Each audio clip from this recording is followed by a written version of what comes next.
Hi everybody, I'm Matthias Herfeldt, working at Helvetas in communications, and next to me on the red sofa is Siham Boukhali. Hi Siham. Hi Matthias. You are our senior advisor in inclusive finance and in, what is it? Business management. Business management, yeah. Thank you.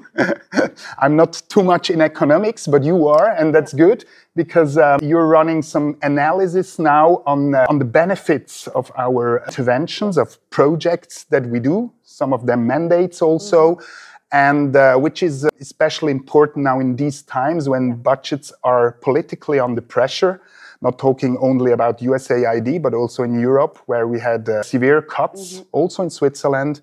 And so it's important also for me, working in communications, to show to everyone that actually most of the projects we do are very effective. So how do you work to prove this? Yeah. So what I've been doing for the last 5 years, I've been doing economic and financial analysis. So that's the official name of this type of analysis.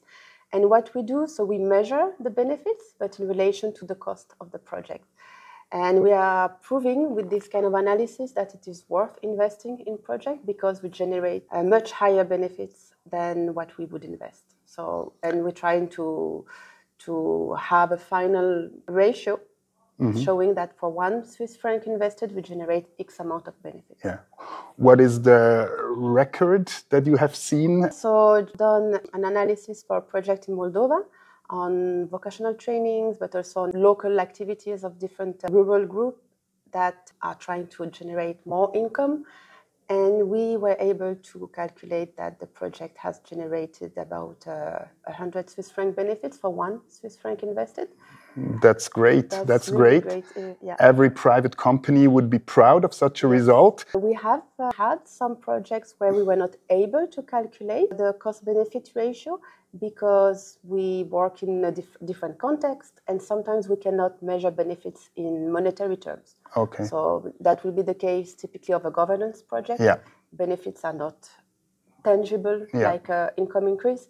So in that kind of projects, we still do an analysis, but more based on qualitative arguments. Okay. So even though we are not able to generate figures, we build an argumentation showing why it is worth investing. Okay. And how can you make sure that the effects that you see are linked to the interventions and not coming from somewhere else? Exactly. That's very key to our analysis. We have control groups.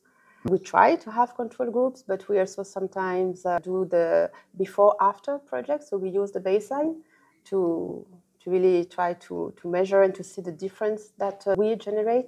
So with this kind of approach, we are able to focus our analysis on what we really do. Okay. Yeah.